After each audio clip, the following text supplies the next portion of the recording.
going to be talking about largely about the work that he does on behalf of veterans.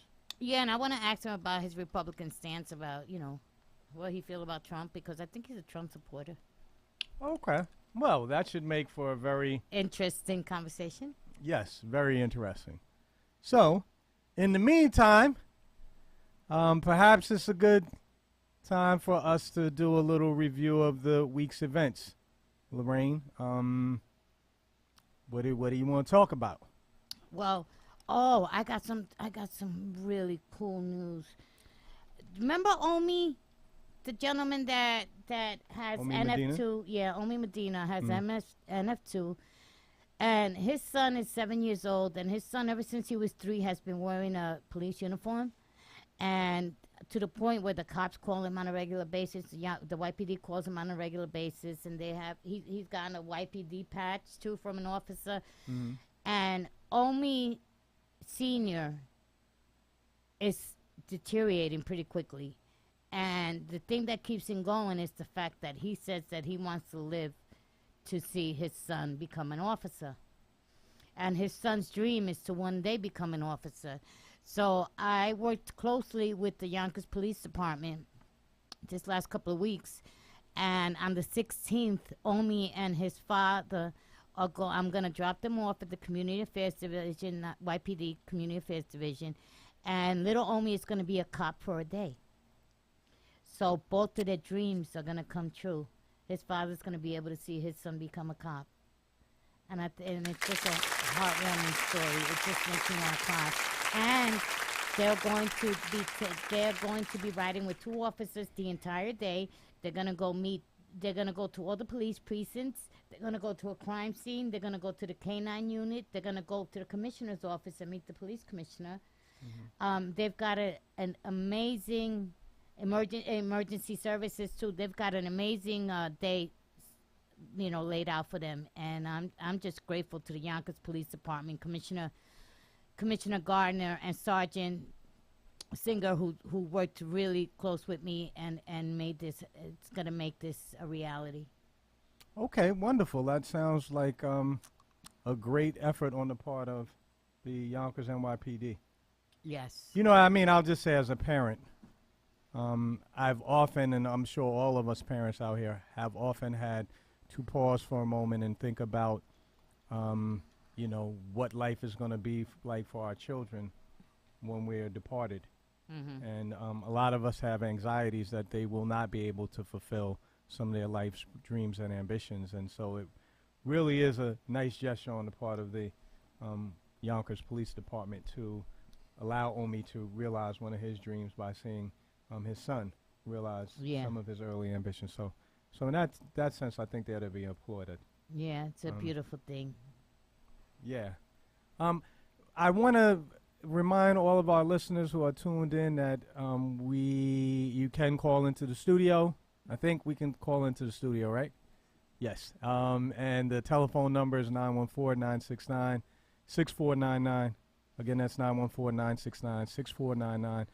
Please give us a call, share your comments, thoughts about important events in the city of Mount Vernon and throughout Westchester County, if not across the nation. Mm-hmm. So anything else? What other kind of... sends his regards to everybody. He will probably be calling, and I'm sure he's listening. Hi, AJ. Brother Woodson, you can call if you like. And so, we got primaries coming up. In September, September 13th. Virginia Perez announced that she's running against Andrea Stewart Cousins for Senate. Mm-hmm. Some people say that's a suicide mission.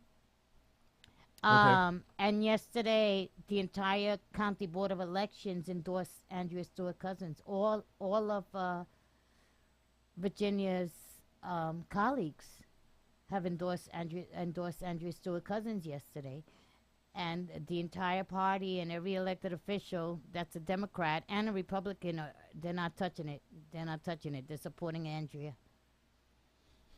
Okay. Well, it sounds like Virginia has an uphill battle Well, that she she's thinks gonna she's have to got it wait. in the bag, but we'll see what happens.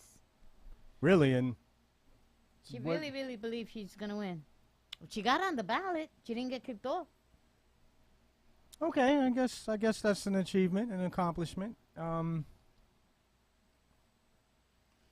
we'll see. I mean, I don't know enough about Virginia's voting record to weigh in one way or the other. Mm-hmm.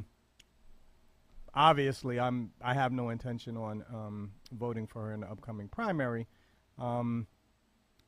but I will say that I think it's very important that everyone do get out and vote.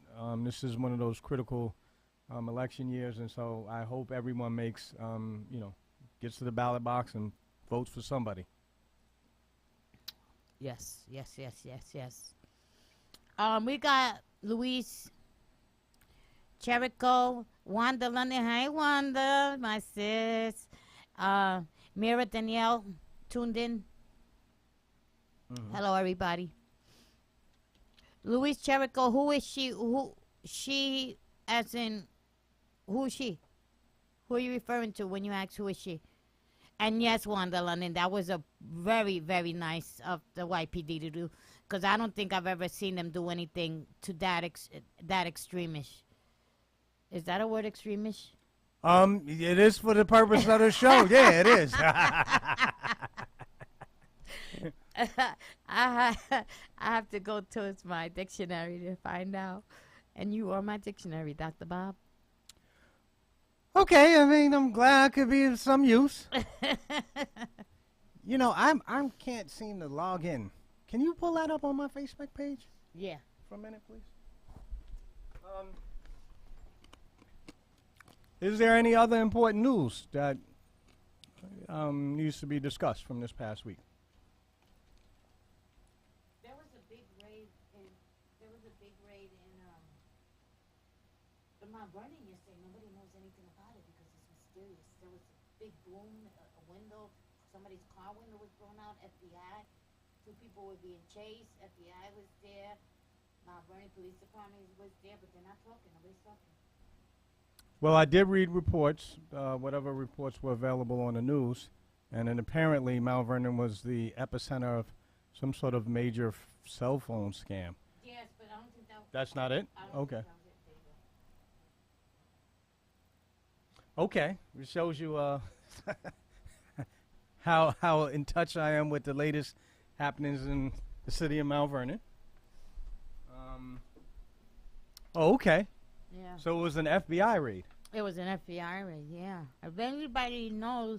Oh, the person running against Andrea, the senator. The person running against the senator is Virginia Perez. She's a county legislator in the 17th Legislative District. She's sort of a renegade because she crossed over and voted with the Republicans, and the Democratic Party has basically disavowed her. That's who she is, in a nutshell. Okay. I want to give a shout out to Floyd Myers, who recently joined us on the check-in. What's up, Floyd?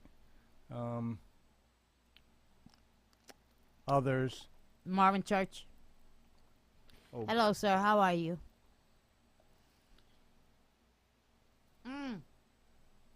Louise said it's very important to note that September 13th is on a Thursday. People, please remember it's on a Thursday, not on a Tuesday like it usually is. This year it's on a Thursday. I don't know why. You're welcome. Thank you. Ken Bright just joined. Atif Khalil. Hey, Atif. Atif, what's up, Atif? Brother Bright, what's good? Thank you all for joining us this evening. So we have Nader Sage coming in. I believe he's coming in at 6. I think it was 6:30. I believe it was 6:30 because Anthony Millay is coming in at 7. So for right now, me and you, we got this, Bob. Let's. All right. Well, our online viewers are going to give us some direction by offering their comments. One thing that I think is a topic that continued to get a lot of discussion early this past week was the fallout from the shutdown of Cupcake Cuties, and all of the controversies surrounding the Thomas administration. As it turns out, actually, I ran into Senator Andrea Stewart Cousins. Oh yeah. Yeah, on Monday, and well, she was. Let's say she had heard about the mayor's decision to accept Damon's invitation for the charity box off, and you know. What'd she say? Start laughing at me. She wondered how he had come to a rational conclusion that was the good and advisable thing to do. The mayor accepting it. Yes. Oh. Well, he doesn't want to fight anymore. He wants to play Nintendo.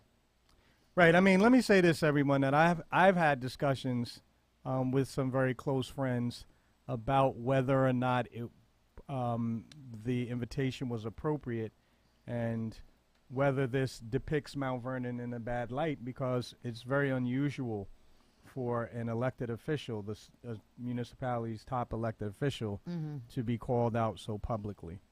You know, and I just want to say, there's a couple of things I want to say. A, I cannot overstate the seriousness of the mayor's breach of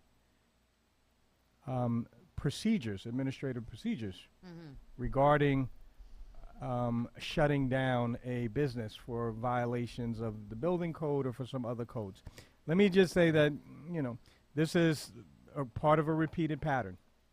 The mayor should not have had Cupcake Cuties shut down unless he followed the proper procedures, and he didn't. And one of those procedures is a 30-day notice.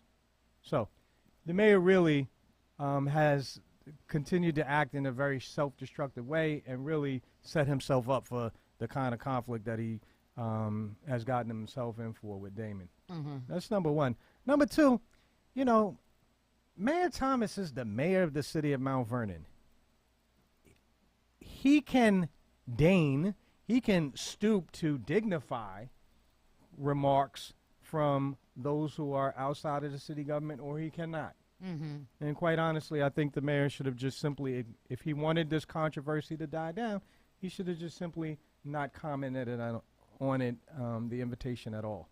But he was foolish enough, I think, to publicly accept on air a challenge. And in that sense, if there is any loss of dignity for the office of the city, of mayor of the city of Mount Vernon, or for Mayor Thomas himself, is of his own doing, like so many of the other problems that he's experienced. Yeah, I just had to put that out there. I'm sure everyone is aware of the news. I think that this came down this past week. What happened? That Representative Gary Pretlow, state legislator from the city of representing the city of Mount Vernon, announced that he had secured a $5 million grant from the state, and in a public letter that was printed in Lohud and others, he also made it very clear that his position is that the money should not be deposited directly with the city of Mount Vernon. Instead, if the state is going to grant the city the money, the money is going to go to the county. Yeah, to the county, which is another way of saying that Rich needs to get on board. The train has left the station. There seems to be a consensus between most of the most pertinent state, county, and city officials. Between everybody but Rich. Everybody but Rich. So I hope the mayor reconsiders his intransigence, his refusal to work with anyone, and recognizes that it is in the best interest of the city that there be a real power-sharing arrangement with the county in the lead of the renovation project, and that seems like a way forward. And who knows, Rich, if you actually act in a cooperative manner, maybe you'll get some credit for this when it's all said and done. In any case, those are my comments. All right, our first guest is here today. But first, we want to acknowledge some of the people that are here. Floyd Myers, hello. Ken Bright, Alta Johnson, Atif Khalil, already said. Denise Cardoza Branch. And anyone you might have. So, Nada, can you come in, Nada? Come on in. Hi. All right, how are you today? Good, nice to meet you. Nada Sage. We've met already. You came to my house a couple of weeks ago. You don't remember, Nada? Hi. I remember you. You do. What's the name? Tucson? Where was it? Yes, absolutely. There you go. There you go. Was that good? You remember now, absolutely. Good to see you. That again. is awesome. Have a seat. Yes, You can sit please. here if you like. Ladies and gentlemen, let me introduce to you a good friend of mine, somebody that's been a friend of mine for about 30 years now. Excellent educator and attorney at law. The person who has the Democratic nomination for the 90th Assembly District, which was the district that Shelley Meyer used to hold. Right now, he doesn't have a primary. He's going into the general election. And with that, I'm going to introduce Mr. Nada Sage.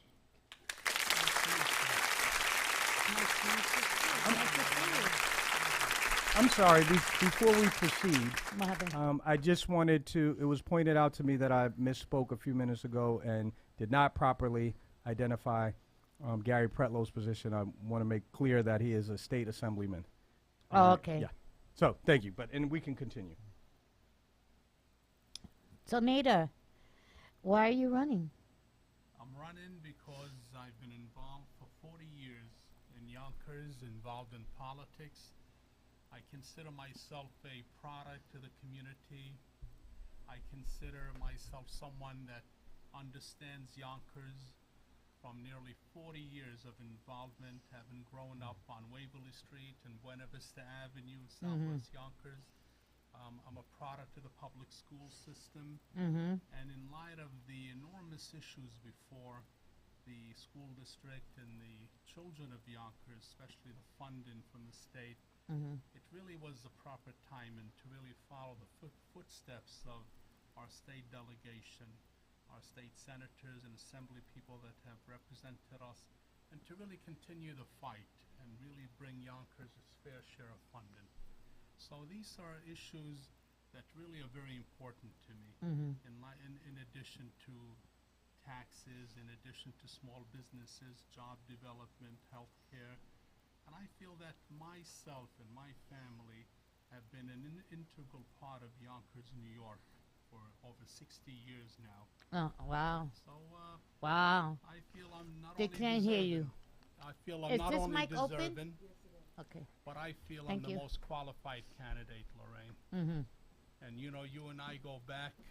Way back. Way back in the days of working in Southwest Yonkers Mm-hmm. with Latino and African American organizations and trying to do whatever we could to give each child an opportunity to grow and prosper. Now, the big question is that everyone it seems to ask, any candidate, what are you going to do to secure funding? What can you do differently that anybody else hasn't tried? They still can't hear you.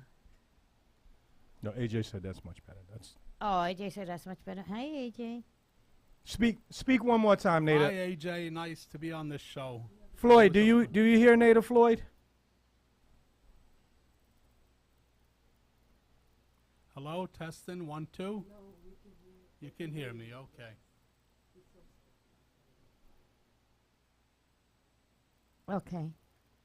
So what can you what are you going to do to secure funding that anybody else? Sure. Lorraine, for some 30 years, I know and recall that Yonkers as a community, Board of Ed trustees, administration, especially public officials, have long taken the position that funding is a problem. And what we're told by Albany historically is, Yonkers, you're part of a rich county, and therefore you don't deserve the type of funding the other big cities like Buffalo and New Yeah. York City and Rochester Yeah. and Syracuse. And I've already led a serious initiative to really get the state to recognize that the funding formula is wrong, because the funding formula that truly bases what we get per child, it's based on the wealth. And when we look at a school district like Yonkers, when some 80% of our children are on free and reduced lunch, where's the correlation between the wealth? Our kids and their parents don't own that property that's wealthy. What I propose, and I've made a point of elaborating that very clearly, You is- basically have to put it yeah, close to what your I mouth. propose is to have the federal government guidelines that is based on financial background that determines who gets free and reduced lunch. That should be the criteria that's based heavily in the formula. And also the number of special ed children, English language children, and these are populations that I've worked with for 40 years, whether as a school principal, as a classroom teacher, or as a Board of Ed trustee. I've dealt with high need population students, and I recognize the enormous amount of services that are required to have an equal playing field, to make sure that every child has the support they need and deserve. That funding formula, when I research that, Lorraine, it comes down to basic math, $5,000 a year less of state funding per Yonkers kid. Wow. This is 27,000 children we have, times $5,000 less of state funding amounts to nearly $45 million a year that we lose. And we lose That's that a lot of funding. money. That's a lot of money. That's why the formula is so unfair. For anybody that tells us don't waste your time, my main initiative among a lot of issues is to go up to Albany, bring the facts to them, and demand, whether it's bringing coalitions together, people from other urban settings, other parts of the state that have common concerns and needs, to realize that the way to address this is to have a statewide change in the formula. What they blame us year after year is, oh, we can't do something special for Yonkers. So we're forced to go to Albany, our PTA, our city administration, our parents and students. We lobby Albany. We go there year after year, and they make us feel like they're giving us a handout each year, which is a shame. They should fix the formula, and we told them up there, whether the budget department or the delegation members that are responsible in their committees, that give us our rightful share, and we'll never beg them for another dime again. We'll live within our means. Nader, I was wondering if you could do me the favor, if not members of our audience, and just give us a little more background about what the current funding formula is so we can better understand how it leads to these kind of disparities. The present funding formula, that it took a lot of time, by the way, to demand from the state, tell us what this formula is all about. And most people never understood it. But they base at least 50% of the formula on the wealth of the county you live in, about 25% on the number of students you serve, and about 25% is based on high needs population. So part of the formula, or part of the changes I am proposing, really amounts to making 50% at least of that formula, and base that on the federal guidelines of free and reduced lunch that are more reflective of the wealth of the students and their parents, and then look at it at least at 25% on high needs population. We all know as educators that to educate a special ed child or to educate an English language learner with ESL requires greater teaching time, support services, and other targeted instructional means, including Title I services. And the other 25%, What are Title I services? Title I is reading lab, federal government funds through Title I that allows Okay. children extra academic instruction in small group instruction, ESL, having a reading lab, a math lab, preparation for the state standardized testing. Okay. These are crucial services that our kids need. Okay. Okay, so the county Sure. the formula that's currently used is based on the county's wealth, which Largely. is, or a considerable part, I should say. 50% of the funding need is based on the county's wealth, but the city of Yonkers, there are significant disparities in the amount of wealth that the county has as opposed to each of the individual municipalities. And I guess the city of Yonkers has one of the highest concentrations of people who are living in poverty and in economic straits. So you don't feel... You got that right. That's why it really causes Yonkers an injustice. And what we're looking at also is a potential change of the status of Yonkers and take us out of Westchester County and the index that the state uses to determine wealth of property and so forth in Westchester, and tie us in more to parts of New York City and Queens, for example, that have a different formula. And our recommendation, and what people that understand what we're talking about are realizing, that in order to make it more fair, you got to tie in Yonkers to a similar economic standing. We're more similar to the Bronx. When you look at the population we serve in our public school system, we're more similar to the Bronx and Queens than we are to Tuckahoe and Eastchester and Scarsdale and Bronxville. That's where the injustice is. Do you think that's even possible? I think so. I've already reached out to state delegation members. I've worked very closely with our state delegation that represents us, Senator Cousins and Senator Meyer now, and Assemblyman Gary Pretlow. And they've worked very hard, and they've worked hard to get a tremendous increase in funding over the years. But it's a big challenge because it's year after year we're going up there and lobbying for that funding. The formula is crucial. And for individuals that tell me, well, my kids are in private schools, I'm a homeowner, and I don't use the public schools, why is it important for me? And very simple, whenever Yonkers is shortchanged from the state with funding for our schools, the city has to kick in. Oh, the taxpayers. So therefore, when the taxpayers this past year saw over a 6% tax increases, they were very upset, and rightfully so. So my message is, the more funding we get that we're entitled to from the state, the less the need is to raise taxes. So it really impacts each and every person in our city. Now, I mean, this would seem to make a lot of sense, and I'm curious, what are some of the major impediments that have prevented the state legislator from adopting reforms of the kind to the budgetary formula that you propose? Why the hold up? Why the opposition? Because a large part of it, I mean, that's a good question, and it's been politics. Politics involving how upstate politics reacts to downstate politics, urban education to small school districts.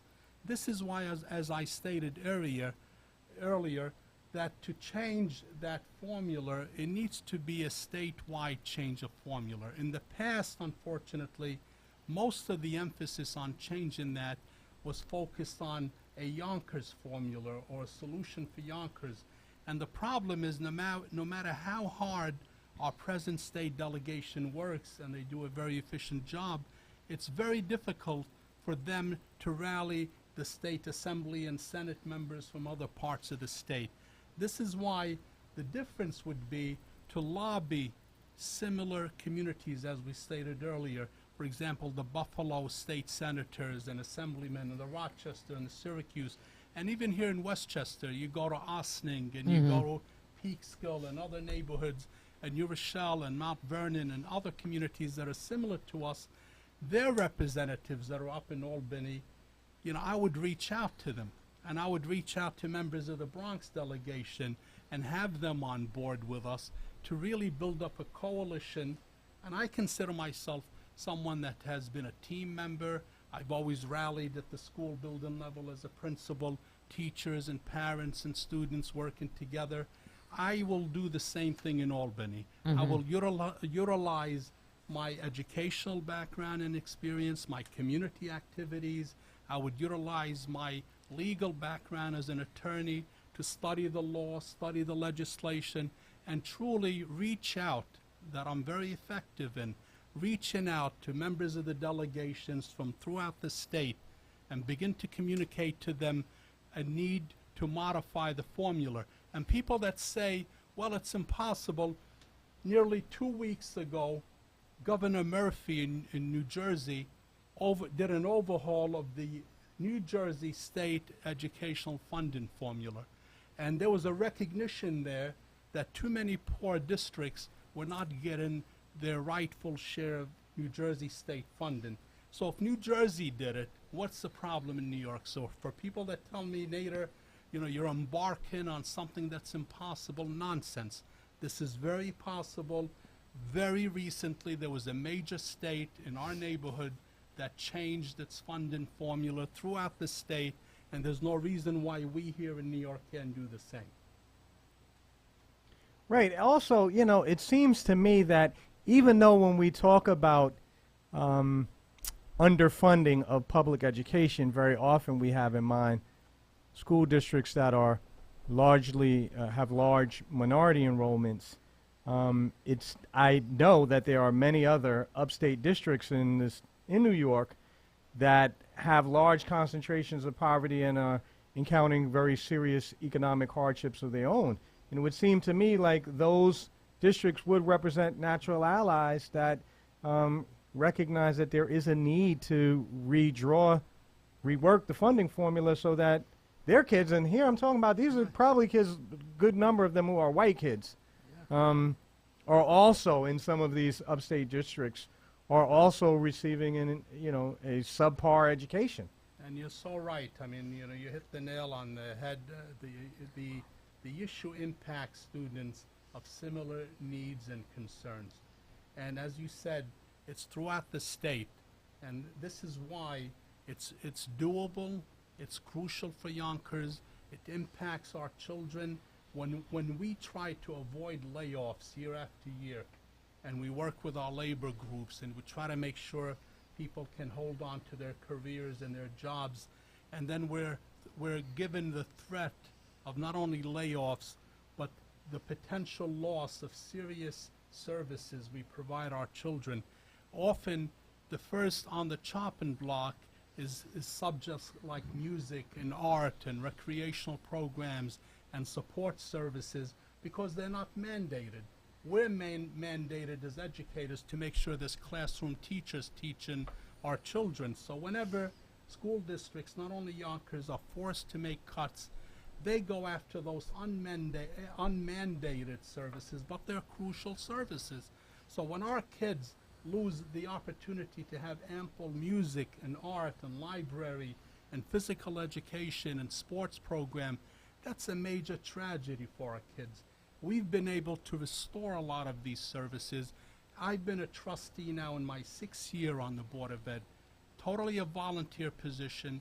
I spend nearly 20 hours a week of my time, and especially when I served 3 years as president of the Board of Trustees. I was just going to say, you've been the chairman of the board, the president of the board. For 3 years, and during that time... Wow, while practicing law. While practicing law, while raising a That's family. Pretty impressive. And serving, of course, on my numerous other organizations that I've been involved with for many years. But the interesting point is, when I came on the Board of Trustees, as a simple fact, the graduation rate in Yonkers was about 70%, the high school graduation rate. This past school year, Yonkers had one of the highest graduation rates in the entire state, with 86%. Wow. 86%. I mean, that is unseen. Unheard of. Not only in New York State, but on the national level. And what do we attribute to that to?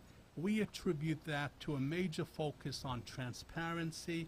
When I was president of the Board of Education, we demanded that the Board of Ed have committees for every function, for instructional affairs, for facilities, for policy, for community services, and encourage parents and educators to come and serve on these committees so that everybody has a voice. And when we look back and see what was done to develop transparency and consolidation of services, the intermunicipal agreement, they call it the IMA, was during my tenure on the board, after the unfortunate situation of some $55 million mistake that was made by the finance people at the school district, at the city of Yonkers, at the state level. This was a problem where there was no misappropriation of funds. The problem was individuals relied on a pattern where the state lends money to communities and they have to pay it back. And they relied on 2 years of such loans when the loans were never really given or approved. Oh, Jesus. So it was during my tenure as board president that we tracked that down. We did financial accounting. We held people accountable and responsible, and we fixed the problem where now there's one finance system that the school district, city of Yonkers, working with the state. This way we know exactly what expenses, what revenue, what resources we have. That was a problem that was fixed. That was fixed during my tenure as board president. And today we have a system in place where year after year we're saving as much money as possible, providing as much services as possible, and getting positive results. As I said earlier, 86% graduation rate, something that I'm proud of, and I'm sure it's something to continue to build on. Okay. I want to ask you a follow-up question, Nader, specifically about the need for a change in the funding formula. But before I do, I want to welcome County Legislator Lyndon Williams, who recently tuned in. He's a regular listener, and we always appreciate him joining us to have discussions about important political public affairs. Now, you said that you thought it was in the interest of the city of Yonkers and other municipalities that are under financial duress to seek an alternative funding formula. And because you said what it means is that it largely places the burden for financing the education system on local municipal homeowners. And it reminded me of the recent enactment of reforms at the federal level with regard to state and local tax, property taxes, so-called SALT taxes. And I'm curious to know if, now my understanding is that some of these statutes were under challenge. I don't know their status right now. But should the state and local tax reductions that President Trump proposed be fully enacted, what is the impact going to be on New York taxpayers, and what will the ramifications be for funding of our public education system? I think the ramifications are enormous. You got to realize Yonkers property owners that pay a large percentage of taxes, and they pay more for public education than other communities because of the lack of state funding.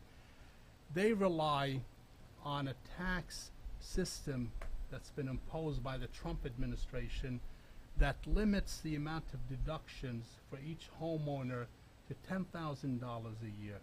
Now, a lot of taxpayers are paying anywhere from $15,000 to $20,000 to $25,000 a year, especially that property owners that own a single family.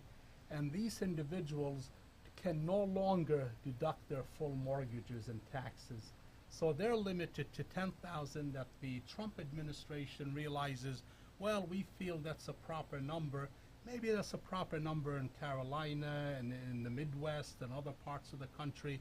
But in the Northeast, especially New York, New Jersey, Connecticut, where the property values are much higher, it really causes a serious problem. This is why New York State government is looking at initiatives to try to bypass or compromise what the Trump administration is doing.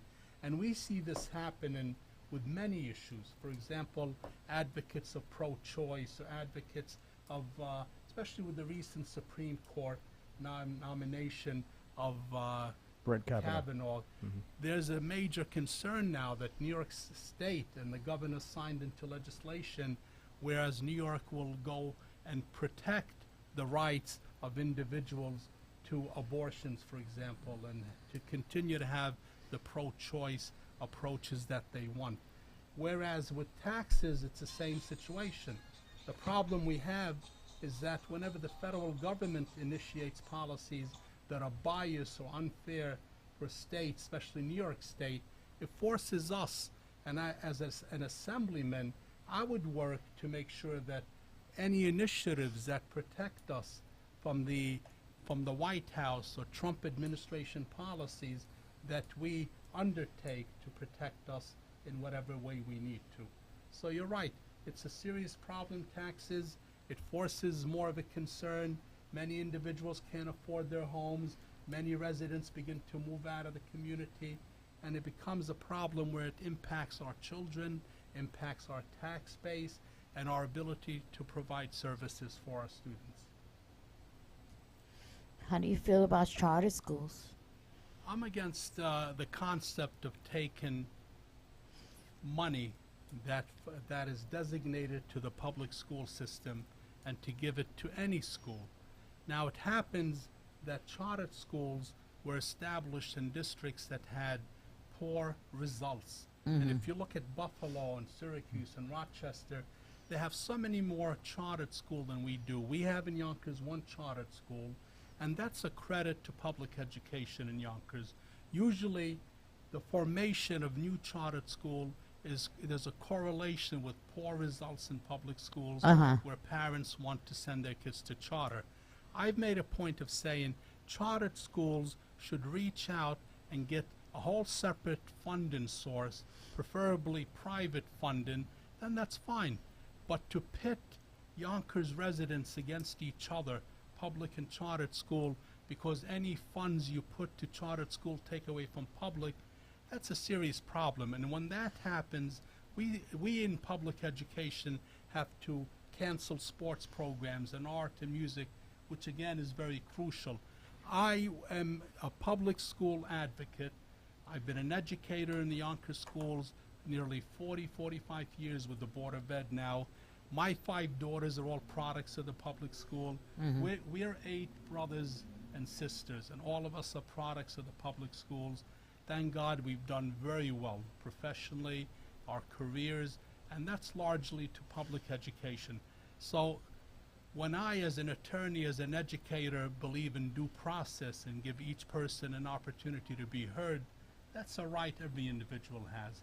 And if somebody mistakes my respect for due process and questions my support for public education, then they got it all very wrong.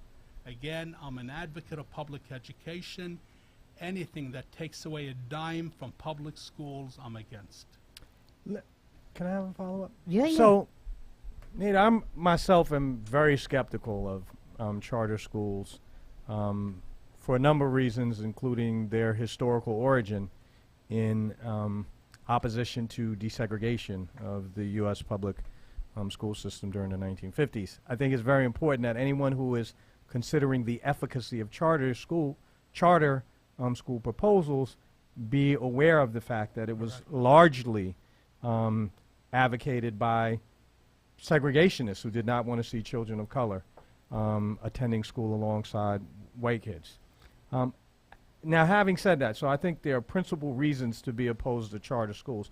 However, I do think that one criticism that advocates of charter schools are spot on with is the criticism that the public school system tends to insulate public schools against competitive pressures that would cause them to use funds more efficiently, deliver a quality education to our kids. And I think the only reason that we're having this conversation about charter school policy is largely because of the very spotty record of our public school systems. And I have to say, I am a public school educator. I teach at a college, a public college.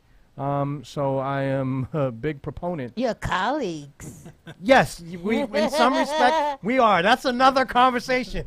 Well, I taught college too, so we have a lot in common. Right. And you're right.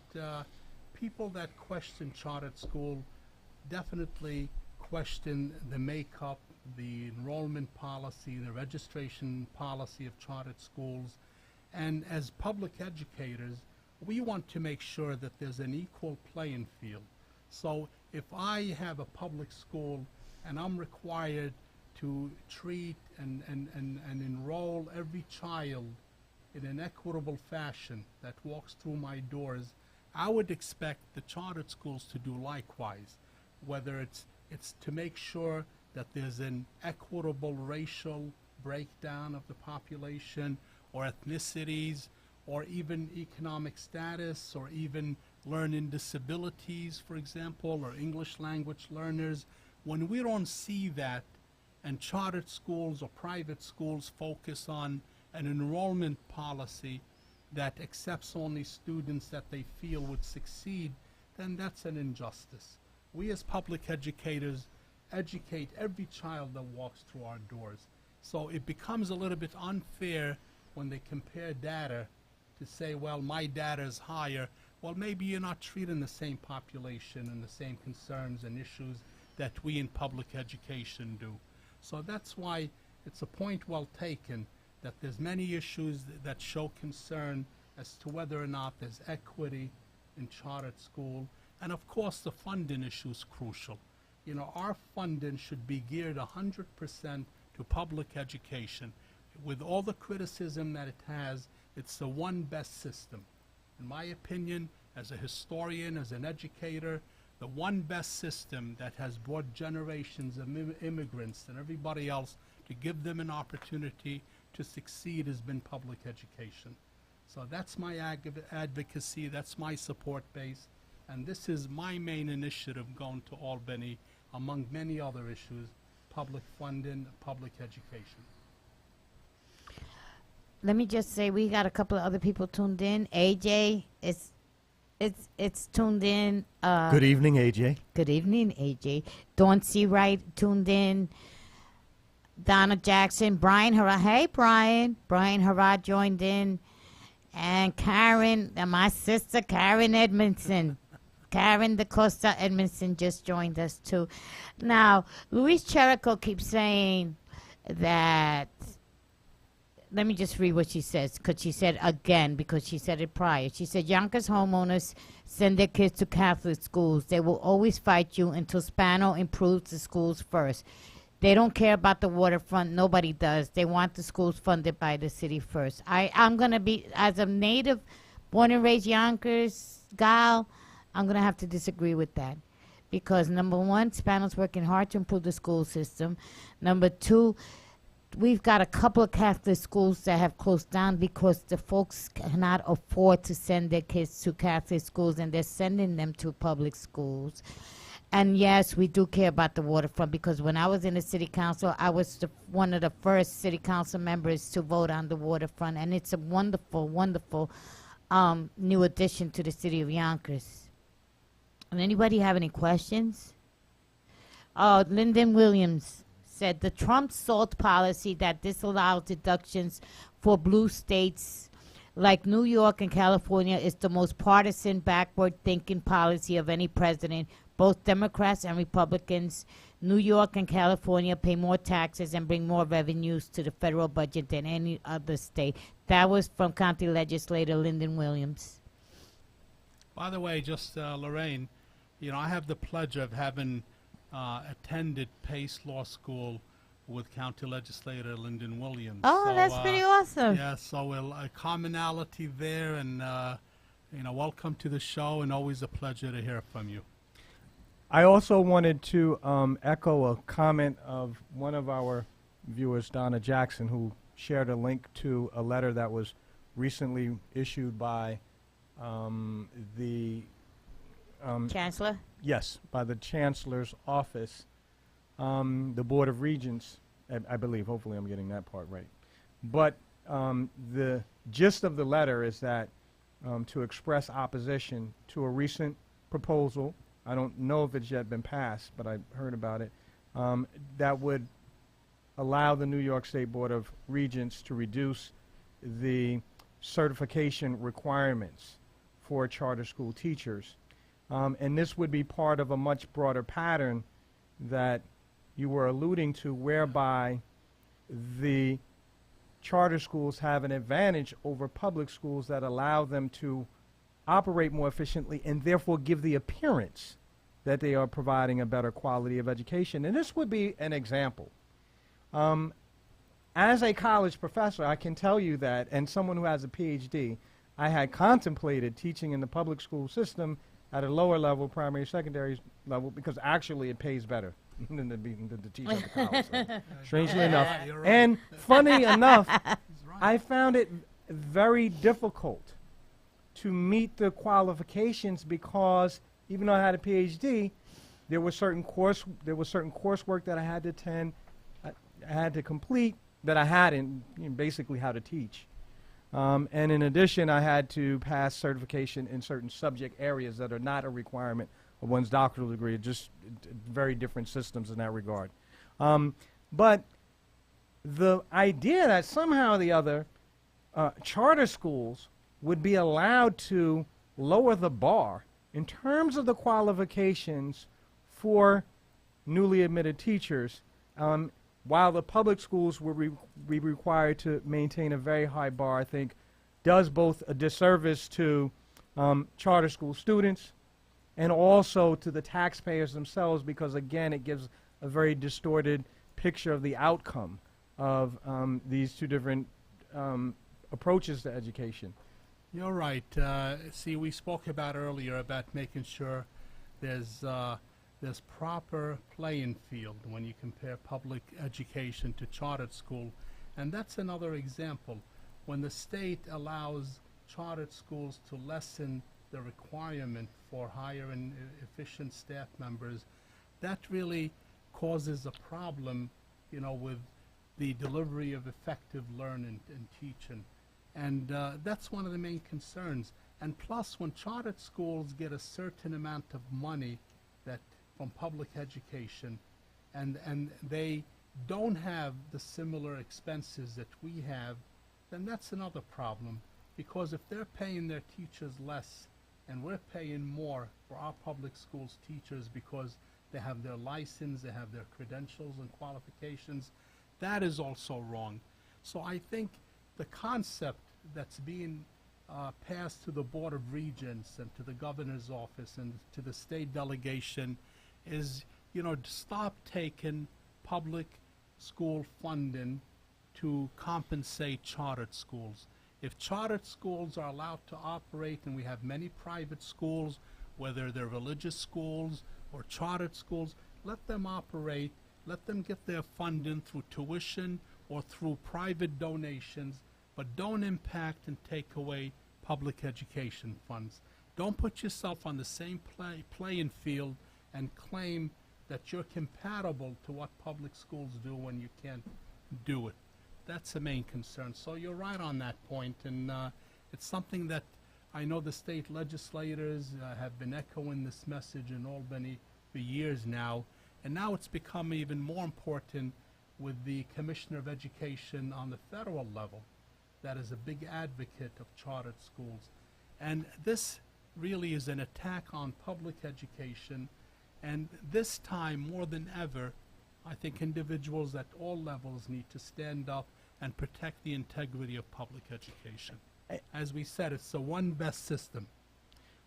And I want to stress to the audience, listeners, that it's not merely an attack on the delivery of an education that's going to allow future generations to enter into the middle class, but it's also very important for everyone to remember that the public education system is part of a larger system of civil service employment that really has been a ladder for the entrance of African Americans, Latinos, and people of color and other groups that have been largely marginalized from the American economy to enter into the middle class. The attack on big government as such, really in some respects, everyone, is a disguised attack on the very economic institutions that have given once excluded groups a loose toehold on middle class existence. Should we privatize? Should we go over to a model of education that largely seeks to privatize education? What that means is that more and more people who once taught in public schools that enjoyed lifetime tenure when they met the qualification, that enjoyed a robust system of due process, those things would be eliminated.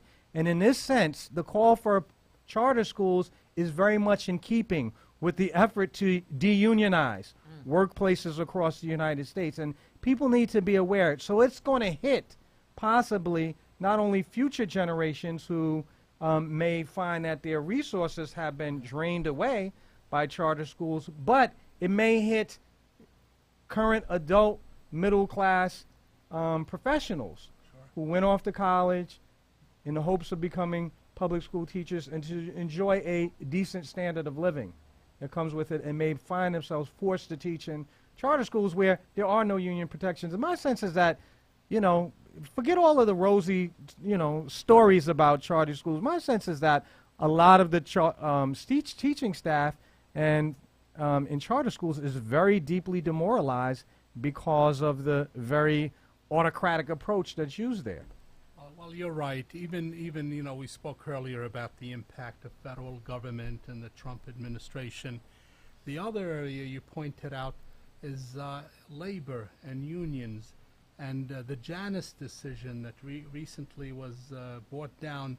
You know, the politics behind that was to really begin to take shots to crush unionism in America. Right. And I think any individual that realizes the balance, the economic balance, and the need for America to promote more good paying jobs, and through unions, individuals that have good paying jobs that can depend on those jobs and remain in those jobs and have careers in those jobs their entire life till retirement, really puts them in a position where they can raise their families. And I, for one, would focus and believe and advocate for greater job growth than allowing and forcing people to go on government support. So when more people lose their jobs and they have to rely on government support, then the tax base goes up and the formula goes out of whack. So when we as educators put more programs in job development and the government initiates more job development, and yes, unionism, even though some people may have issues with unionism, it's one effective way that really allows for tenure, protects people in their jobs and careers, especially from intimidation and politics that took place many years ago, and allows an individual to buy a home and raise a family and rely on his or her career. That's important, and we're losing track of that. And this is why the Janus decision is a terrible decision, and a lot of what's coming down from Washington is really very unprogressive. It's wrong, and it really is geared to destroying those institutions and those established presence that protect the working people and the working class. So that's another key initiative with the Janus decision.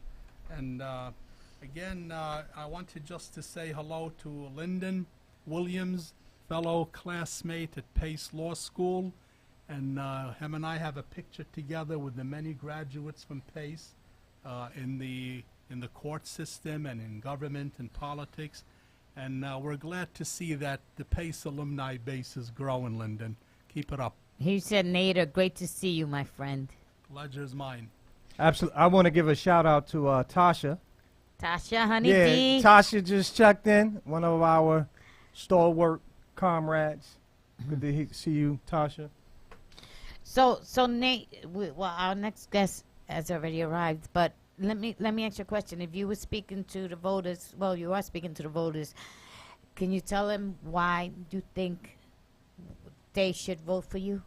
Sure. No, thank you very much, first of all, to Black Westchester, and it's an initiative that's extremely important, and it's a voice that allows individuals to really voice out their concerns and to be on the show. And I know, Lorraine, you've spoken about the many individuals and all aspects of government and services that appear on the show. That's really reflective and respect of the work your team does. And it's reflective of the need to express the message. And my message before the voters is that Neda Sayegh is the candidate for New York State Assembly. I have the endorsement of the Democrat Party, Yes. the Independence Party. Oh, really? Yes. Cavallo gave you the He gave me endorsement? the endorsement. Okay. I have the Reform Party, and I have the Women's Equality Party. Oh, Yeah. really? Tasha would be happy to hear Yeah, that. so Women's Equality endorsed my candidacy. You know, we're working very hard. I believe that through the election of someone like myself, the voters can expect a person that knows the entire city of Yonkers, that knows the issues. I've been in Yonkers 60 plus years.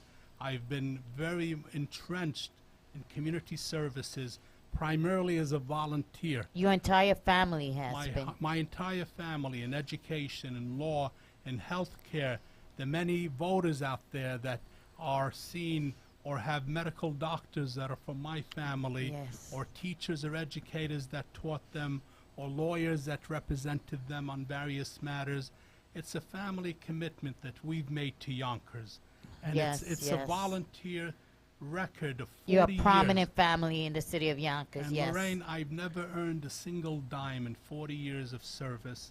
It's because I care about the city. I have the educational background. I have the skills. I have the know-how to build teams and build coalitions. And I would be the individual that would go to Albany, work with our state delegation, and start working hard for our city and our students. I have those techniques, I have those skills, and I ask for the voters to not put their trust in individuals that just tell them what they think and what they feel, but individuals that have had the experience, the hands-on experience, and the ability to say, look, I've been there, I've done it, and I'll continue to do it with an aggressive approach. Not to sit back and have a learning experience for a year. The seat is already vacant because Shelley Mayer, our dear friend, is elected state senator. So we need to make sure that the individual that goes to Albany tackles the issue as soon as possible. It's not a long process. It would hurt us to have somebody go on job training up there to learn who to deal with and what to deal with. I've been to Albany. I've lobbied Albany for years on behalf of public education. I know the players. I know the departments. I would go to Albany and immediately start representing the best interest of Yonkers.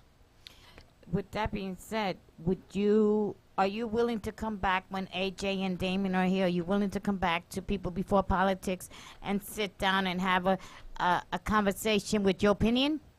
It's my pleasure. You know, I've always welcomed effective communications and the opportunity to say what's on our minds, our views and opinions, and to give the voter an opportunity to hear it. Now, Neda, how can people reach you if they want to contribute to your Campaign, volunteer. Yeah, or reach you on social media? Yeah, Or- I'll tell you, there's on Facebook, Sayegh for Assembly. On Twitter, it's Twitter at Sayegh 2018, and on and then also Instagram at Neda Sayegh for Assembly. Okay. So these are three sources, and you know, I have my law practice at 10 Palisade Avenue. Presently, my headquarters is there. It's in the heart of downtown Yonkers, and anyone that's interested can visit me at the law office, or Do you have a campaign headquarters? Or I that's have a campaign headquarters where's at that 10 located? Palisade Avenue. 10 Palisade. There you go. Yeah. So again, these are locations: Facebook, Sayegh for Assembly; Twitter at Sayegh 2018; and Instagram at Neda Sayegh for Assembly. So we welcome each and every person's input, and you know, we have good, effective listening skills, and we understand people have different opinions, and my job was to listen to what the concerns are and use our experience to get people together, because at the end of the day, you got to do what's good for Yonkers. You know, the days of partisan politics, you know, is good when you're running for election and primaries, but then at the end of the day, you got to do what's right for your residents, because when I'm elected assemblyman, my goal is to represent every citizen in my assembly district. Okay. Luis Cherico said, thank you for coming on and giving me a chance to get to know where you stand. Best wishes. I'll talk to my friends in Yonkers. Thank you very much. Appreciate it. And for anyone who is tuned in on Facebook, I did take the moment to post the actual There it is. I see it. credentials, for your various sites. That reminds me of how much we miss one of our indispensable behind-the-scenes staff persons at this moment, Brenda. Brenda. Yes, wherever you're at, Brenda, we miss you. I think she's on vacation. Thank you very much. Appreciate that. I'm gonna. Yay! Well, thank you so much for coming. It's good to see you, Nader. Thank you for coming. I wish you all the best. And I apologize because I missed the previous engagement. There was a very important family event. No worries. But I'm glad I made it today, and I just want you to know I'm very concerned and very passionate about my community and very passionate about your efforts and the efforts of all of us that work together to really achieve success for all children and families. Thank you so much. Dr. Bob, you had another question? Yes, I do have a departing question, and it is a serious question and may take a moment for you to consider. Since I've become more actively involved in electoral politics, in particular, one of the pet peeves that I have had, and it's partly due to my scholarly studies, is the lack of competition within the Democratic Party itself.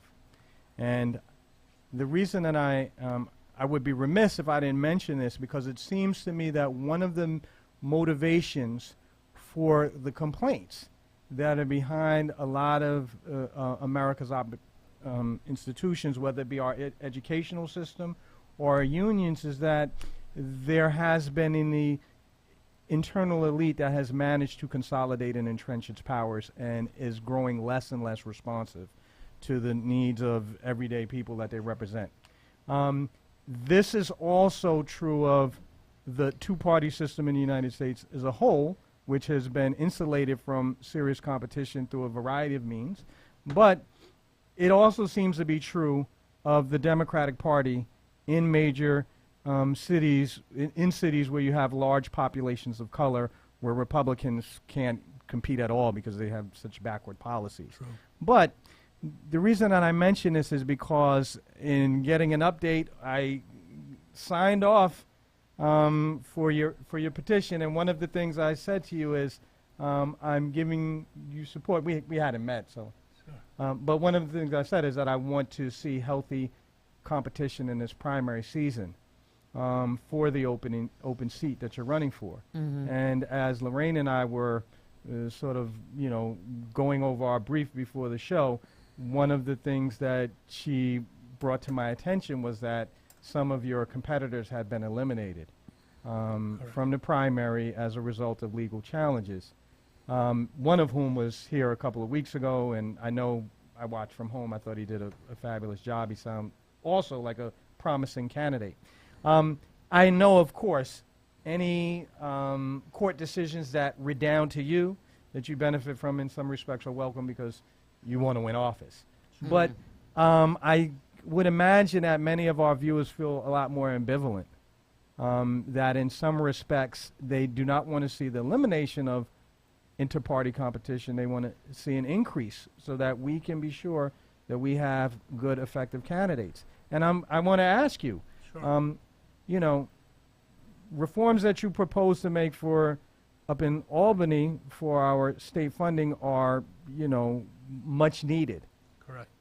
But another reform that we need, and this is a reform that has to be spearheaded by our local Democratic Party leaders, is reforms to the party system so that we can have genuine, healthy competition to ensure that we're embracing reviewing the full range of policies. And I want to know, have you and other members of the local Democratic Party leadership given any thought to reforms that can be made so that those of us who really want to get out here and do the hard work, grassroots work, can feel good at the end of the day that it was a fair, open primary and that we've gotten the best possible candidate that we can?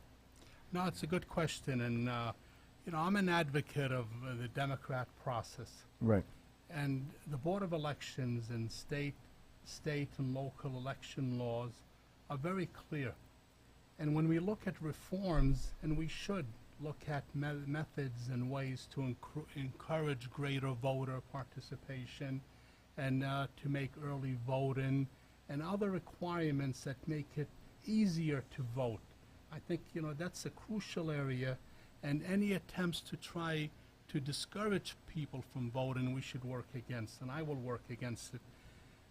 The establishment of guidelines, for example, in my assembly race, the Board of Elections requires 500 valid Democrat signatures to sign someone's petition to allow that person to go before the voters and say, hey, I have the support of my party, I'm eligible to enter a primary.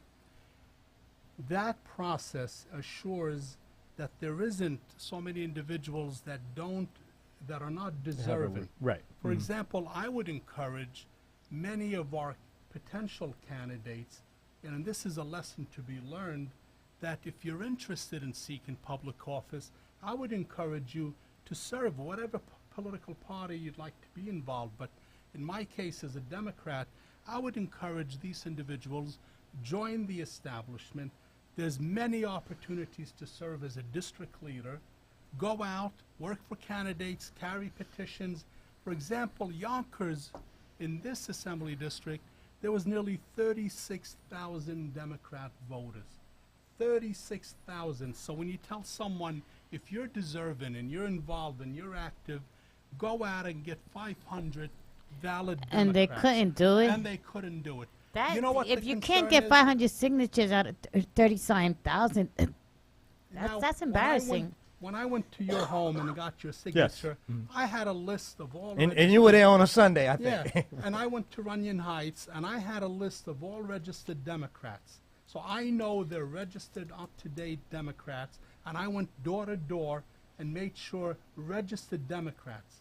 When individuals go out that don't know the process, don't know how it works efficiently, and they go to train stations or they go to ShopRite or some local store, and anybody that walks by them, please sign my petition, and you find out that nearly a third to half of those are not registered Democrat, then that does an injustice to the Democrat Party.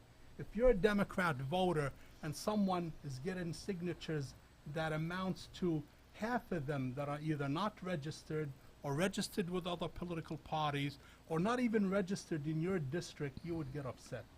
And my concern is there's a process in place, learn the process, be involved, serve as a district leader, work with candidates, so when you go before the Democratic Party or other parties you seek their endorsement, you tell them this is why I deserve your support. And when you have an established support base like I did, the Democrat Party establishment, that was something I welcomed. I worked with the many wonderful ward leaders and district leaders. I had early on, the first thing I did was for district leaders a meet and greet at my house where I met the district leaders, I gave them information, we spoke about their issues, their concerns, mine, and we interlinked together. And that's what I built my campaign on. So I put out a message to all my opponents that our main target at this point is the November election, to take that seat away from the Republicans, because we got to be unified. We got to make sure that the primary process took place, the petition process took place. Now it's the time that we got to focus, we got to join together, we have common interests, common concerns, and we need to focus on November 6th. That's when the general election. We want that seat to stay a Democrat seat. We don't want that seat to turn a Republican seat. And if we have disenchanted movements and efforts that really split us up, then that's the worst thing that can happen. So I welcome my opponents, come on board, join the committee, let's work together, and who knows, these same opponents can bring a lot to the table, but I would encourage them to get involved with government, with process, with the community, and who knows what their opportunities would be moving forward.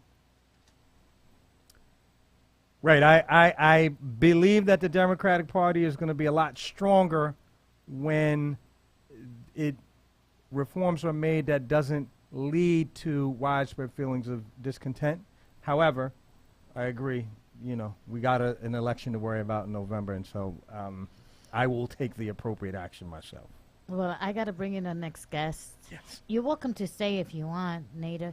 Thank you very much. Really appreciate it again, and looking forward to another appearance, hopefully. Okay. Oh, all right. Yeah, so, You yes. heard it here first. Yeah. And I love, that's a very, very good newsletter, by the way. If anybody hasn't seen it, Black Westchester, People Before Politics. So it's a great source of information and news, and make sure you get your hands on it. Thank you. Well, we certainly appreciate you coming by the studio, joining us to make sure that our audience is informed about your candidacy, and we wish you well. Yes.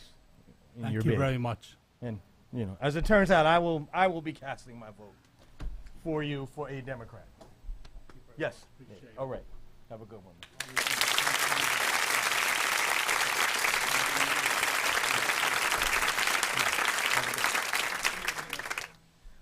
As we're waiting for our next guest to come on the set, I want to give a shout out to a couple of people who recently joined us.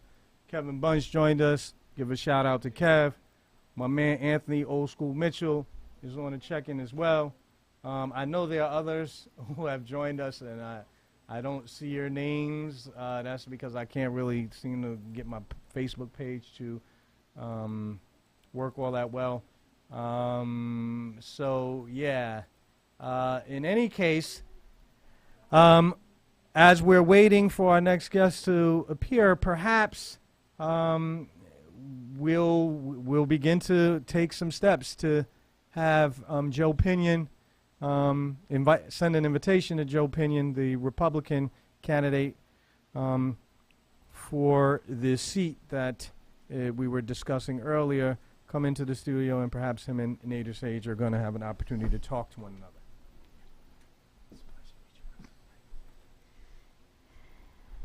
Ladies and gentlemen, our new, well, let's just very quickly, Dark Gable, say what's up. We call him Dr. Bob. Okay, ladies and gentlemen, I want to introduce you to a friend of mine that I've known for many years as well. I really look up to him. I really do. That's weird for me to say. But I do look up to him, and I'm proud to be his friend because this guy wears so many hats. He's just amazing. So many hats that I'd rather ask him to tell us exactly what all his titles are because they're very impressive. And ladies and gentlemen, let me introduce you to Anthony Millay. Tell us, Anthony, what are some of your you have to be close to the mic to speak. What are some of the titles that you hold, some of the hats that you wear? Well, thank you, Lorraine.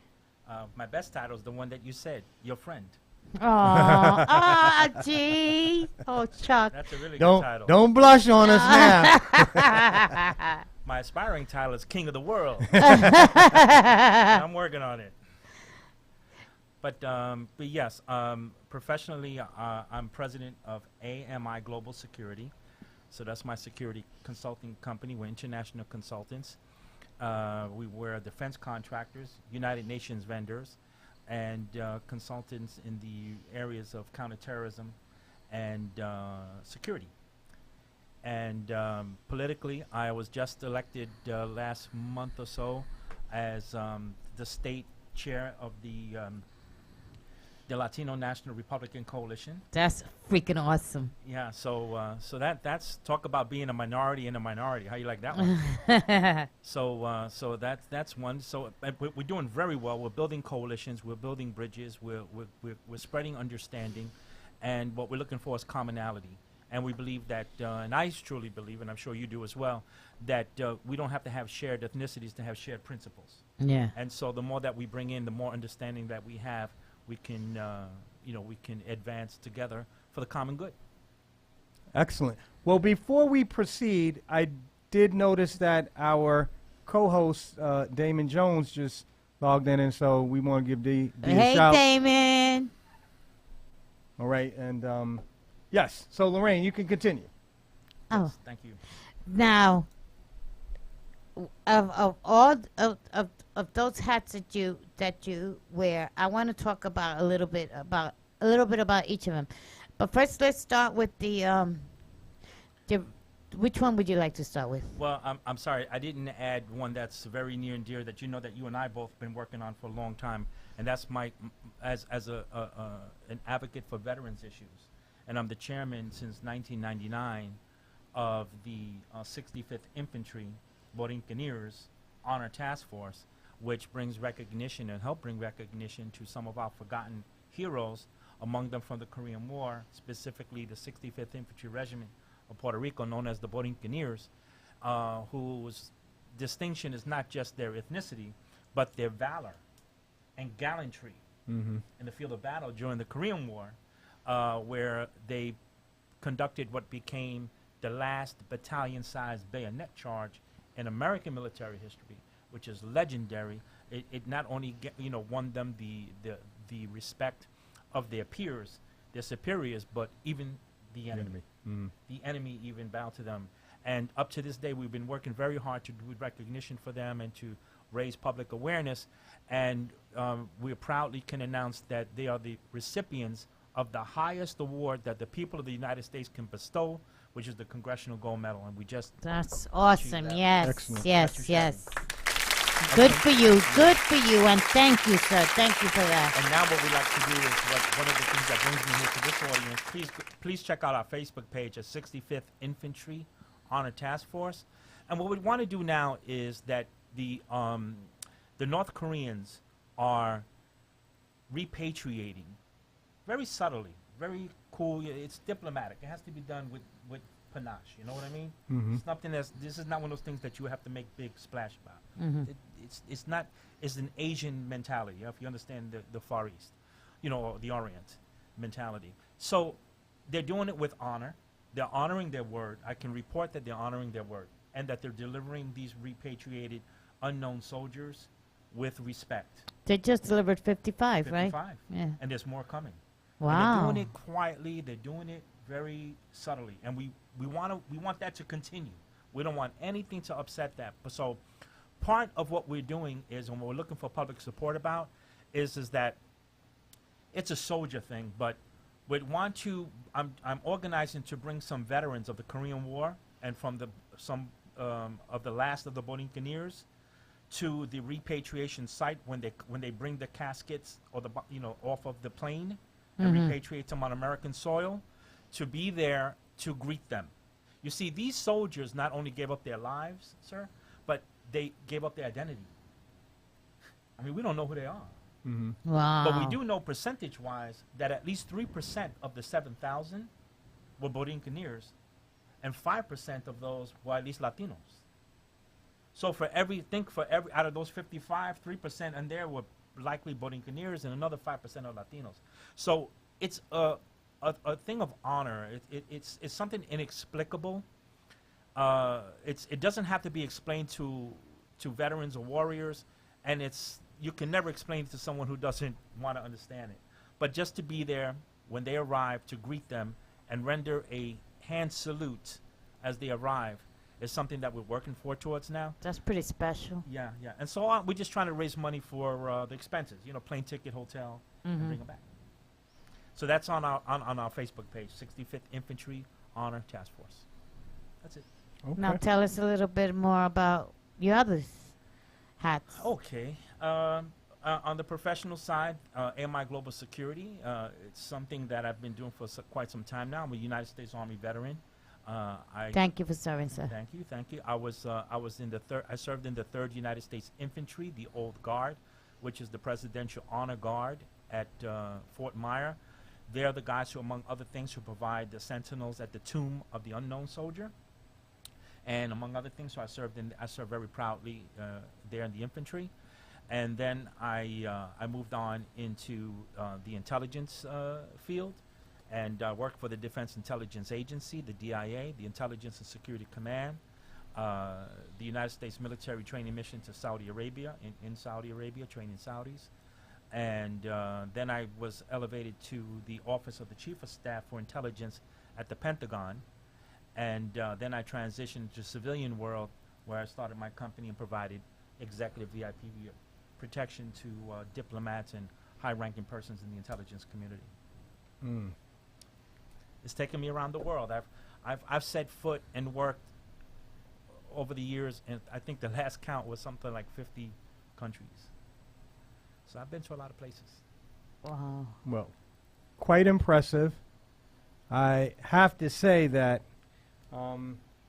your experience as a high-ranking member of our national intelligence community necessarily invites questions about your views on the current controversy that we're now having over the Mueller investigation of possible Russian meddling, if not collusion, in the Trump election. And it is very commonplace for at least the most outspoken Republican figures today to lambast and discredit the investigation on the allegation that this is nothing but a conspiracy on the part of the defense intelligence community to rob President Trump of his legitimate election victory. And I'm curious to know, as a former professional, what do you make of the, disbelief that has been voiced about the legitimacy of the investigation? Well, look.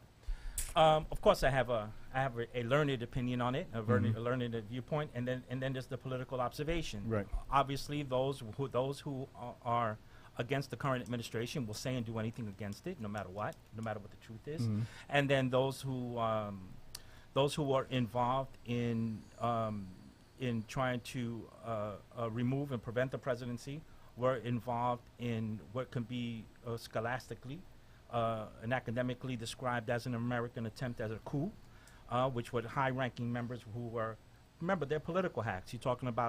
We're not talking about the community, we're talking about the appointees. So those appointees were the director of FBI, director of DOJ, director of, who was the other guy? CIA, director of this, director of that. They all had a political thing, so they're political hacks. And they had the levers of power. This all occurred during the Obama administration. Evidence is overwhelming evidence is already pointing out to that this was basically a farce. There were when I went to go vote, there were no Russians in the voting booth with me. So, the only Russian thing I know is Russian dressing. And now, that's about it. And so that's really the truth of the matter. So the politics is just kind of really parochial at this point in time. And now, from the defense, intelligence, and security point, I'll share this with you in the audience. Violating security clearances is very serious business. It has nothing to do with politics. You're talking about compromising intelligence assets and people who really got their neck on the line, people who are embedded in other countries, people who we train, people who we pay, people who we've turned, who are embedded, providing us, raw intelligence. Mm-hmm. There's only a few people in the room. So a counterintelligence or counter-espionage expert, just by hearing some of the information that's been leaked, for instance, can reverse engineer it and immediately say it was Lorraine. Mm-hmm. All right? Right. Mm-hmm. Yeah, and it probably was Lorraine. I don't. But what I'm chances are was. She gonna give me some of that money after the show. But I was joking. But you follow what I'm saying. It doesn't take much for a counter-espionage. We're talking espionage now, John. Right. Ladies and gentlemen. So we're not talking politics at this time. I'm talking espionage and counter-espionage. Okay. Right. So this is very, very serious stuff. Very serious stuff. So we're looking at compromise of our cyber systems. The way our cyber systems were when we backtrack on it, we find out that that there were people who were embedded, for instance, in the DNC, who compromised that. We realized that obviously, you're not security experts here, right? But you do know you don't put top secrets on Google, right? You do know you don't put top secrets on a home server, in the basement of the thing what Hillary was doing. If anyone with the clearances I held, and let me tell you the kind of clearances I held top secret, SCI, sensitive compartmented intelligence. We're talking about the highest clearances that the nation could bestow. There's a high degree of trust. Okay? I still know things today I cannot divulge.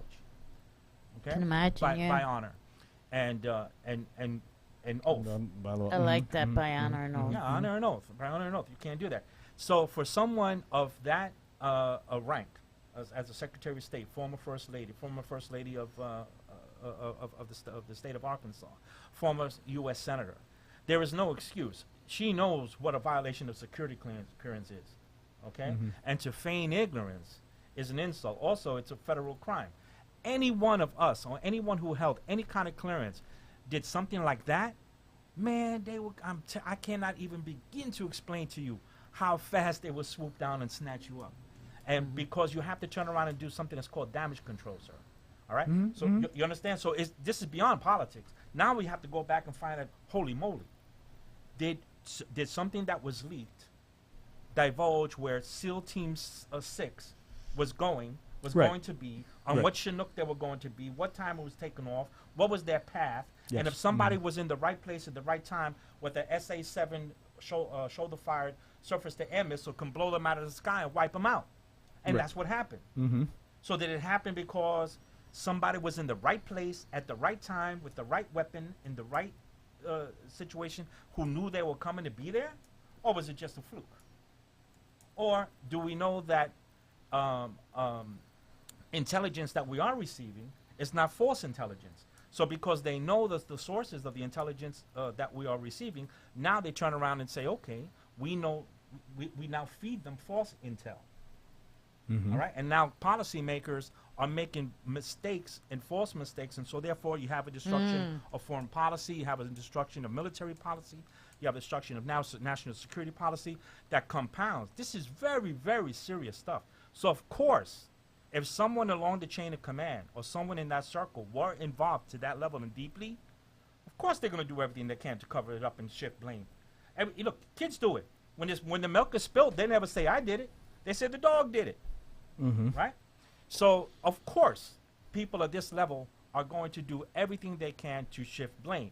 So sometimes we have to filter out the propaganda, we have to filter out the falsehoods and really get the truth of the matter. But that's if the truth matters to you. If the truth doesn't matter, then this is just an academic exercise. But if you ask me a question about security issues as serious as national security, intelligence security, asset protection, if we release by mistake the identity of an asset is an undercover spy. That's called an asset. So, rather than say undercover spy, just asset. Okay? Right. So if we divulge the identity of an asset or a source could be an asset who doesn't know he's an asset. A source could be somebody that when he drinks, he spills the beans, or that there's some kind of surveillance on him and that he's sloppy about security, and or we have a backdoor pass into his computer, right? So if we turn around and compromise that, man, I can't tell you the ramifications that does of the dangers that put people in. So when they turn around and I go to you and I try to recruit you, you're going to tell me, Tony, you crazy? Your first lady over here put everybody's name, they got everybody's name of everybody's asset, national operations asset list that the CIA has, top secret names, and it's all over the thing. Everyone has them. The Chinese have them. All of our enemies have them. I'm not joining you guys. You guys are nuts. You see? So it creates all of these other problems. And I brought up SEAL Team 6 for a reason. If you can remind your viewers about that, SEAL Team 6 is like the elite of the elite, right? These are our baddest guys, right? These are guys in a moment's notice, go down, knock on Osama bin Laden's door, say hello, please come with us, or you don't want to come with us, and they shoot him in the face 5 times, right? Okay. Well, I guess your description. Is that what happened? That's about what happens. Oh, snap. Okay. Because I'm in the counterterrorism and the anti-terrorism faction, right? So counterterrorism is tracking them, anti-terrorism is whacking them, right?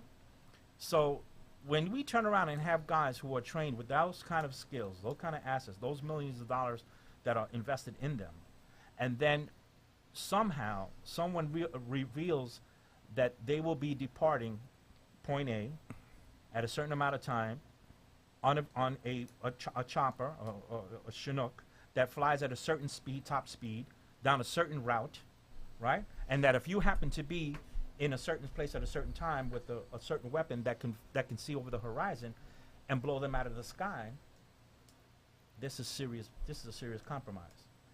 So to turn around and tell us that SEAL Team 6 got blown out of the sky by some jihadi who woke up to smoke a cigarette and happened to have a shoulder-fired grenade launcher and hit what's the equivalent of a Mack truck in the sky with a pea shooter, equivalent of a pea shooter that flies like a bottle rocket. That story is just not believable. Right. So I understand that you have to make a cover story because you don't want to say the truth of the matter, but that one's just not palatable. So this brings why the seriousness of that level of compromise is not a joke, not to be politicized or played politics with. And of course, if people at the highest levels who are being, who this is leading to, unfortunately, are involved, which they were because they had the clearances and these things did happen on their watch, right? Of course, it doesn't seem far-fetched for them to turn around and point the fingers and distractions and diversions to others when they themselves were guilty as sin on some of the most fundamental security violations, which is protect your clearance. You don't put top secrets on Google. So I hope that answers your question. It does. You've made very clear. I mean, I should say that our audience members know that generally I have been a fiery critic of the Trump administration and its what we know of its relationship with Russian operatives during the 2016 presidential election. But I don't think there's no way that you and I, of course, could wade through all of the data that's relevant to this to try to figure out, There's a lot of mud in the water. Right. There's a lot of mud in that water. But since we're on the topic, I mean, I will ask, are you concerned, however, as a long-standing member of a Republican policy outfit, are you concerned about the Republican Party's historic reversal of its strong foreign policy stance, especially with respect to Russia? Because it seems like in the effort to uncover the truth and figure out which of the two competing versions of the truth is to be believed, Republicans have taken a number of extraordinary steps that I would say have also compromised the security of the U.S., specifically, for example, with the revelations of the FISA warrant, the FISA application that was released to the public, certainly leads to the possibility that you could reverse engineer from information given to the FISA warrant. That's another story. And you're right. There's a lot of mud in this water. So basically, to condense it without eating up too much of the time, we don't want there's a few other things. Of course. Because we're not going to find a conclusion. No, that's right. Until the end of the investigation. Right. We're not the investigators. Right. So what we can do is kind of condense it to what makes sense. Okay. And so this is what makes sense. All right. And this is not talking political now. Now I'm talking as things. So let me break it down into a few little things. First of all, I also hold a master's degree in diplomacy and international conflict management and another degree in international relations and counterterrorism.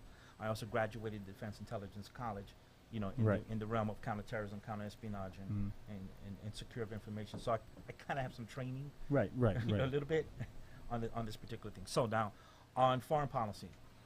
Foreign policy is fluid, not concrete, right? Because situations change, right? Sure. So to turn around and say, oh, well, that was a foreign policy. Well, it's not concrete.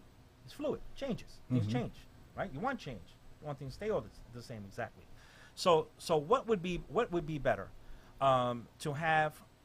What would create a peace dividend economically and for long term?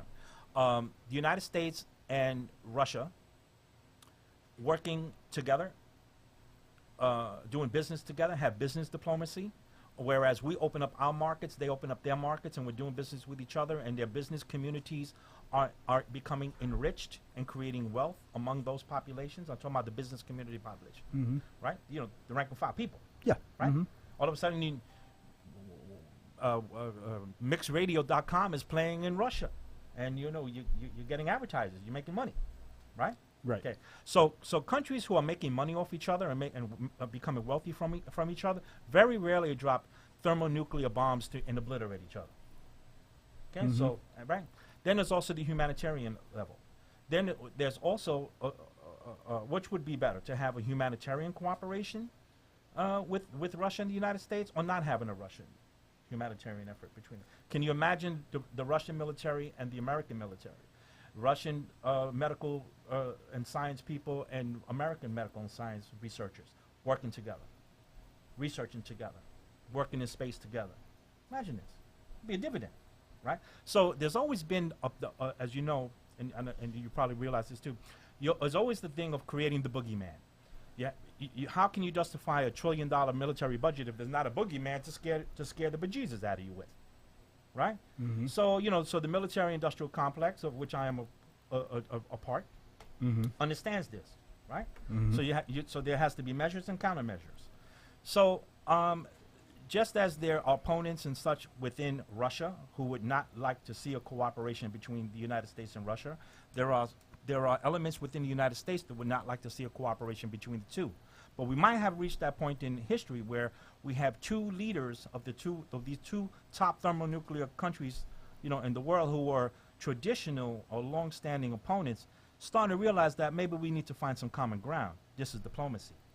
And if they reach a diplomatic, we don't have to, jump in bed with each other, I'm talking about. But we can do business. We can arrive at some diplomatic cooperation. This is not a bad thing. Now, what has history shown us? In World War I, who was an ally with the United States against the Kaiser and those powers? Russia. Presumably Russia. Russia. And in World War II? Russia. Russia. Okay. You see? And then there was a long-standing Cold War. The Soviet Union collapsed. The Soviet satellites collapsed. Now we just have Russia. But you ever look at Russia on the map? I tell your friends looking online now, get Russia on the map and take a look on the map. You can see that Russia begins from Eastern Europe, wraps all the way around the planet, all right, and stops across the street from Alaska. All right? Now, we're talking about a huge landmass. Now, if Russia was walking down the street and the United States was walking down the street and they were coming out to each other, who in the world would say, hey, I want to pick a fight with that one guy? Maybe we should find a way to work together. So diplomatically speaking, as a diplomat, as a national security expert, and as a proponent of foreign policy, I would say that we need to find more areas of cooperation, more areas for humanitarian enterprise and business diplomacy, rather than go on a collision course of conflict. Not good. AJ wants me. Do you have any question? Another question? You have a follow-up? No. Yes, you do. No. We only have a few minutes left, so I don't want to get too because bogged AJ down. wanted me to ask what it's like to be a Republican in Westchester in the Trump era. Winning. No. Hold on. I thought I just teach you a little bit. I just want to have a little fun. Oh, okay, all right. That was good. That was good. I was like, hold on. What election are we? Local election. But in any case, I'm just having a little fun with you. No. That's fine, man.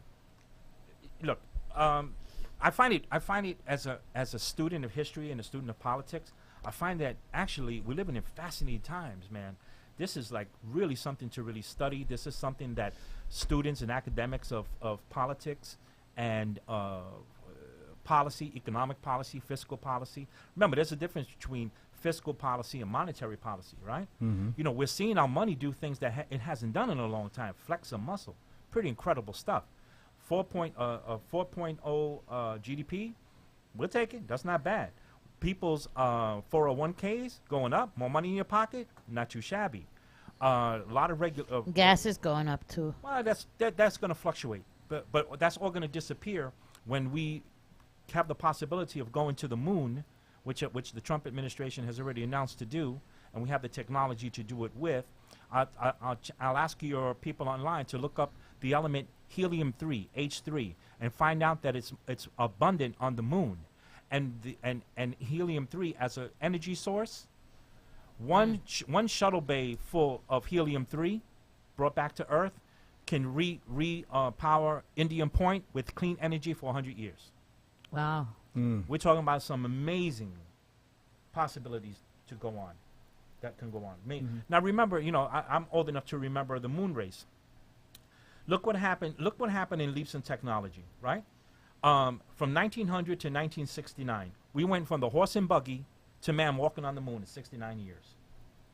Computers. Well, there was a time where NASA had rooms of computers.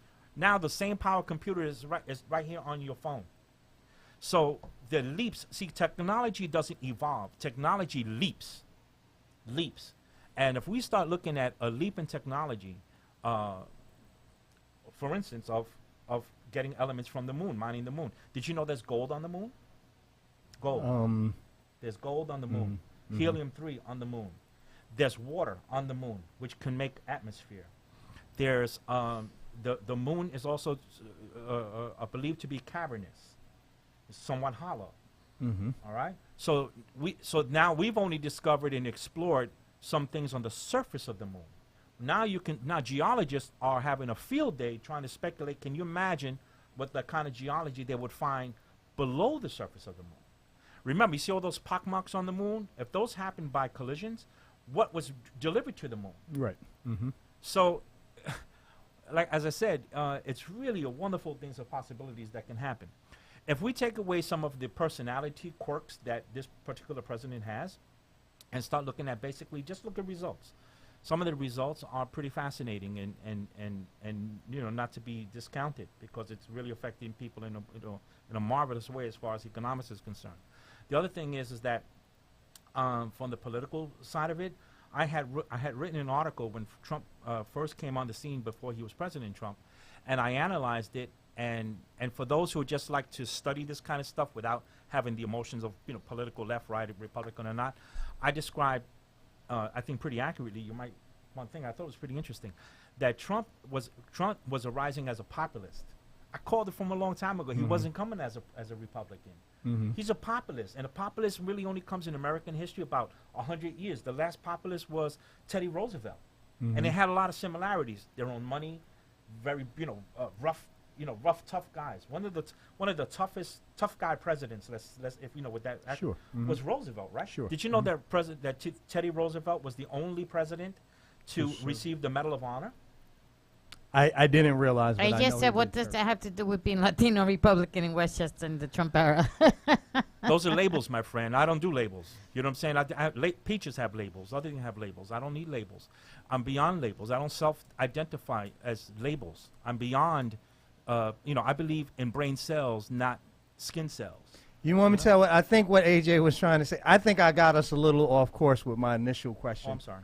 On foreign policy, which is a bit removed from the everyday concerns of our listeners. And I think what AJ wants to know is, really you're here to tout the Republican program and its impact on Latinos especially, and why Latinos and others the reason why need to take a second look. Yeah, the reason why I have no qualms about it, to call it what it is, and Lorraine to tell you, I've been at war with the Republican Party and the people for a long time. Yes, so he has no problem with that. Yeah, I have no problem with that, so you're barking up the wrong tree here.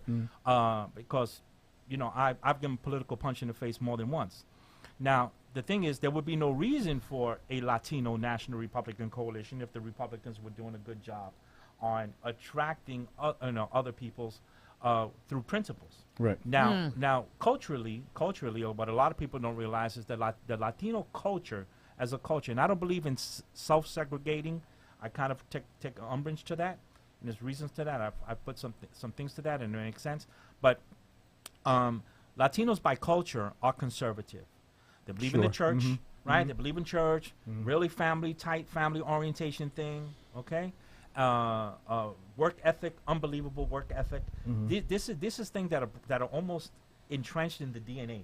It's a culture thing. You know, Christian church, right? Pentecostals, look at Pentecostal Latinos, forget about it, right? We got 3 minutes. Okay, so the thing is that the Latino culture is a right fit for the Republican plank, which is conservatism, individualism. The most endangered minority in the United States of America is the individual, and we believe in individualism, not collectivism, and that's the primary difference between us and them.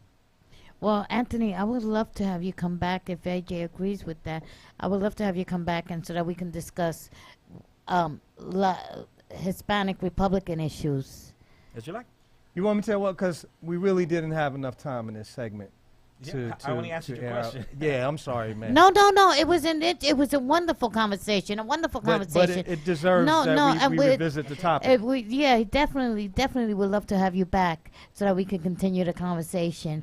Very quickly, tell the audience how they can reach you if they want to reach you, if they have any questions or anything, or just want to be friends or want to join the Latino Hispanic Republicans, which I would love to, by the way. Hispanic Republicans. How can they reach you? Just look up my name, Anthony Mele, M-E-L-E, with an accent on the E. My telephone number is 914-329-0338. On Facebook, you find me on Facebook. On the Facebook, we have our Facebook page on the National Republican Latino Coalition. But if you find my name, it'll link up to all of that. And then also, guys, we really got to find more ways of that we agree with. We have to find more ways of uniting than dividing each other. And we have to turn around and get away from this things of labels. There are no minorities. Okay, minority comes from the word means less than. Okay, I am not less than anyone else. So if you consider yourself less than because of your skin color, all right, then you're right. But if you let others tell you that you're less than because of your skin color, they're wrong. In our political system, we all get one vote. And my one Latino vote, or one black vote, or one Asian vote, or one any other vote is no less than anyone else's vote. We all get one vote. That's right. So if we begin to vote more by shared principles than shared ethnicities, we can get a lot more done. And I like to find ways for us to unite on things of commonality, things that will uplift rather than divide us. Right, and I would agree that principled alliances are of the utmost importance and ones that we need to work on. And partly that's why we are so appreciative that Lorraine had you come on the show, man. Because it's not too often that we get representatives a different from perspective. That's right. I mean, you know. Go ahead, represent. No, I'm just, I happen to be a registered Democrat. But we do want to be sure to have as inclusive a discussion as possible. And so we really do thank you for coming on. Thank you for your courtesy. Absolutely. And I hope I was trying to be informative, just so your audience would know. Oh, you were very, very informative. It was a wonderful conversation. Teaching moment. Right. I wasn't trying to impose my opinion. No. Listen, the audience appreciated it, and I think AJ said that's one of Bob's guests. He liked this stuff. Yes, he did. He said Bob is going to love it. And I said it, too. I said, wait till Dr. Bob meets him. We're done. We're over. Oh. How many minutes do we have left? A second? There you go.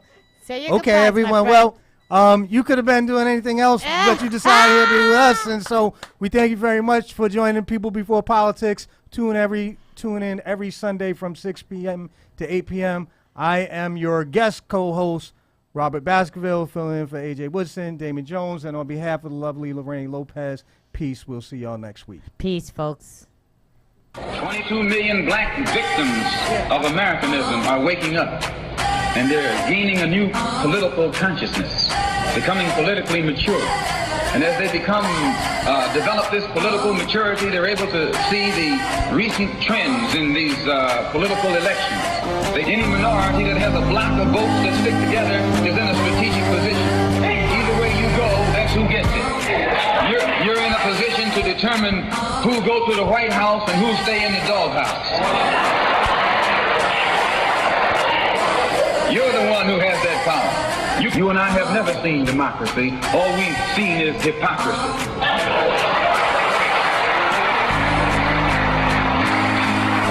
When we open our eyes today and look around America, we see America not through the eyes of someone who has enjoyed the fruits of Americanism. We see America through the eyes of someone who has been the victim of Americanism. We don't see any American dream. We've experienced only the American nightmare. We haven't benefited from America's democracy.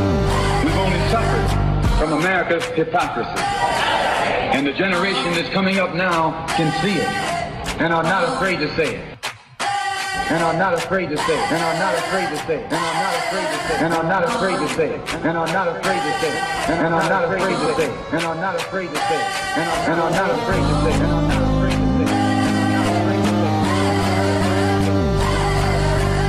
And are not afraid to say it.